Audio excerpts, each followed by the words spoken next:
بسم اللہ الرحمن الرحیم۔ درس حدیث سبق نمبر 53، استخارہ اور اس کا طریقہ۔ حضرت جابر رضی اللہ تعالیٰ عنہ فرماتے ہیں کہ نبی کریم صلی اللہ علیہ وسلم ہم لوگوں کو تمام کاموں کے لیے استخارہ کا طریقہ اس طرح سکھاتے تھے جیسے آپ صلی اللہ علیہ وسلم قرآن پاک کی کوئی صورت ہمیں سکھاتے تھے۔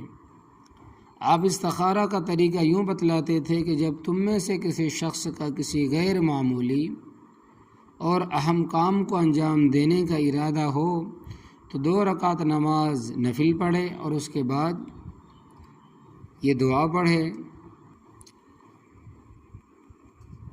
اللہم انی استخیرک بعلمک واستقدرک بقدرتک واسألک من فضلک العظیم فإنک تقدر ولا اقدر وتعلم ولا اعلم وانت علام الغیوب اللہم ان کنت تعلم ان هذا الامر۔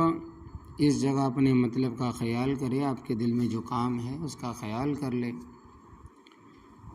اس کے بعد پڑھے: خیر لی فی دینی ومعاشی وعاقبت امری فاقدرہ لی ویسرہ لی ثم بارک لی فیہ وَإِن كُنتَ تَعْلَمُ أَنَّ هَذَا الْأَمْرَ۔ اس جگہ بھی اپنے مطلب کا خیال کرے، اپنا وہ کام ہے جو دل میں ہے اس کا خیال کرے۔ اس کے بعد پڑھے: شر لی فی دینی ومعاشی وعاقبت امری فاصرفہ عنی واصرفنی عنہ واقدر لی الخیر حیث کان ثم ارزنی بہ۔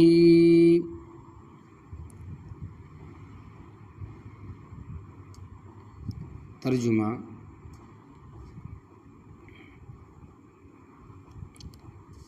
اے اللہ، میں تیرے علم کے ذریعے تجھ سے بہتری طلب کرتا ہوں۔ اگر کسی کو عربی کی دعا نہیں آتی، یاد نہیں ہے، تو اردو میں کر لیا کرے اور ایسی دعا مانگے کہ اللہ میں تیرے علم کے ذریعے تجھ سے بہتری طلب کرتا ہوں اور تیری قدرت کے ذریعہ قدرت طلب کرتا ہوں، تیرے فضل عظیم و انعام کا تجھ سے سوال کرتا ہوں، اس لیے کہ تو ہر کام کی قدرت رکھتا ہے اور میں کسی بھی کام کی قدرت نہیں رکھتا، اور تو سب کچھ جانتا ہے اور میں کچھ نہیں جانتا، اور تو ہی تمام پوشیدہ باتوں کو خوب اچھی طرح جاننے والا ہے۔ اے اللہ، اگر تجھے معلوم ہے کہ یہ کام میرے حق میں میرے دین کے اعتبار سے، دنیا کے اعتبار سے اور انجام کے اعتبار سے، یا میری دنیاوی زندگی کے اعتبار سے اور اخروی زندگی کے اعتبار سے میرے حق میں بہتر ہے، تو اس کو میرے لیے مقدر فرما دے اور آسان کر دے، پھر اس میں میرے لیے برکت بھی عطا فرما دے۔ اور اگر تجھے معلوم ہے کہ یہ کام میرے دین کے اعتبار سے، دنیا کے اعتبار سے اور انجام کے اعتبار یا میری دنیاوی زندگی کے اعتبار سے اور اخروی زندگی کے اعتبار سے میرے حق میں بہتر نہیں ہے، تو اس کام کو مجھ سے دور کر دے اور مجھے اس سے دور کر دے، اور جہاں بھی جس کام میں بھی میرے لیے بہتری ہو اس کو مجھے نصیب فرما دے اور پھر مجھے اس سے راضی کر دے۔ دونوں جگہ ھذا الامر کی جگہ اپنی ضرورت کا نام لے جس کے لیے استخارہ کرتا ہے۔ بخاری، ابو داؤد، ترمذی، نسائی، ابن ماجہ کی روایت ہے۔ نماز استخارہ۔ حضرت سعد بن وقاص رضی اللہ تعالیٰ عنہ سے روایت ہے کہ نبی کریم صلی اللہ علیہ وسلم نے ارشاد فرمایا: آدمی کی سعادت اور خوش بختی میں یہ چیز بھی شامل ہے کہ وہ اپنے اہم معاملات میں اللہ تبارک و تعالیٰ سے استخارہ کیا کرے، اور آدمی کی بدبختی کی ایک پہچان یہ ہے کہ وہ استخارہ کرنا چھوڑ دے۔ احمد، ابو یعلا، حاکم، ترمذی۔ فائدہ: استخارہ کے لفظی معنی بھلائی چاہنے کے ہے، اور اصطلاح شریعت میں استخارہ یہ ہے کہ جب بندے کو اپنے کسی معاملے کے مفید یا مضر ہونے میں تردد ہو تو اللہ تبارک و تعالیٰ سے یہ دعا کرے کہ وہ اس معاملے کی بہتری اس کے دل پر کھول دے، تردد کو دور کر کے کسی ایک پہلو کو متعین کر دے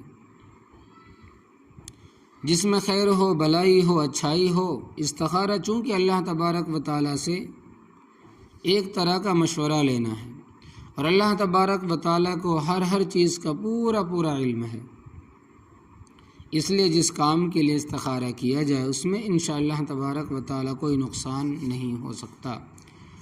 نبی کریم صلی اللہ علیہ وسلم کا ارشاد ہے کہ جو استخارہ کرتا ہے وہ ناکام نہیں ہوتا، اور جو مشورہ کرتا ہے اسے شرمندگی و ندامت کا سامنا نہیں کرنا پڑتا، اور جو میانہ روی سے خرچ کرتا ہے، یعنی کہ درمیانی خرچ کرتا ہے، فضول خرچی نہیں کرتا، تو وہ فقیر نہیں ہوتا، تنگ دستی اس کو لاحق نہیں آتی، پریشان نہیں۔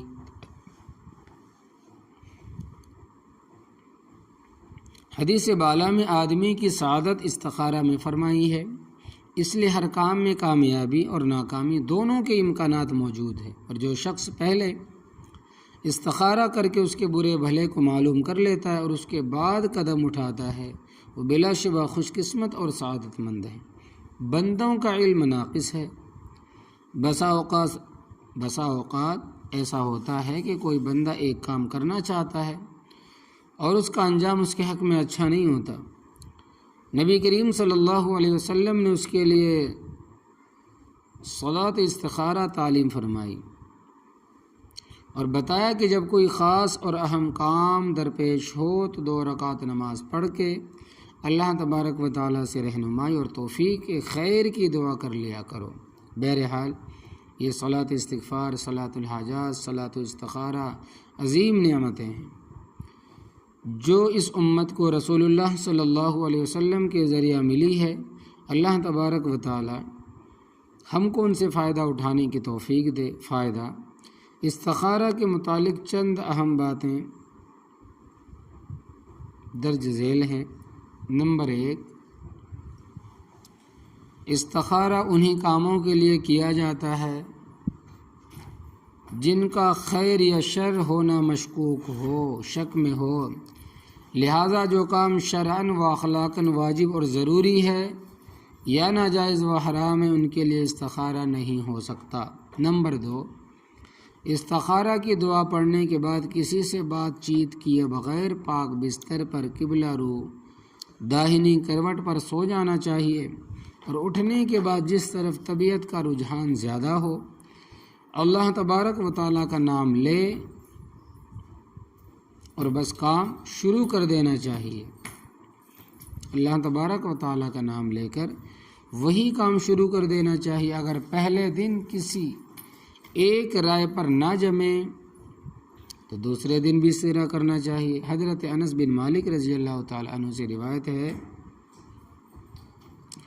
جو ابن السنی رحمۃ اللہ علیہ نے عمل الیوم واللیلہ صفحہ 161 میں نقل کیا ہے، نبی کریم صلی اللہ علیہ وسلم نے ارشاد فرمایا کہ جب تم کسی کام کا ارادہ کرو تو 7 مرتبہ تک اپنے رب سے استخارہ کرو، پھر دیکھو تمہارا دل کس طرف جھکتا ہے، بس سمجھ لو اسی میں بھلائی ہے۔ نمبر 3، استخارہ میں خواب آنا ضروری نہیں۔ استخارہ میں خواب آنا ضروری نہیں، البتہ کبھی خواب میں کچھ اشارہ ہو جاتا ہے۔ اصل سو کر اٹھنے کے بعد دل کا میلان و رجحان جدھر جائے اس کو انتخاب کر لے، چن لے، وہ کام شروع کر دے۔ یہ وہ چیز ہے۔ اللہ عمل کی توفیق عطا فرمائے۔ یا اللہ ہم سب کو نبی کریم صلی اللہ علیہ وسلم کی سچی محبت عطا فرمائیے، اور ہمیں اپنے بچوں کو بھی آپ صلی اللہ علیہ وسلم کی محبت اور اس کے تقاضے سکھانے کی توفیق عطا فرمائے۔ یا اللہ ہم سب کو اپنے عقائد، عبادات، معاملات، معاشرت، اخلاق میں علماء حق کی تعلیمات کے مطابق درست کرنے کی فکر نصیب فرمائیے۔ یا اللہ ہم نے آج احادیث مبارکہ سے دین کا جو علم حاصل کیا اس کو صحیح انداز میں محبت و حکمت سے دوسروں تک اور خاص طور پر اپنے گھروں میں پہنچانے کی توفیق عطا فرمائی۔ آمین۔ اللہم صلی علی محمد والصلاة القائمہ صلی علی محمد وارض عنہ رضی اللہ سخط بعدہ آمین یا رب العالمین برحمتک یا ارحم الراحمین.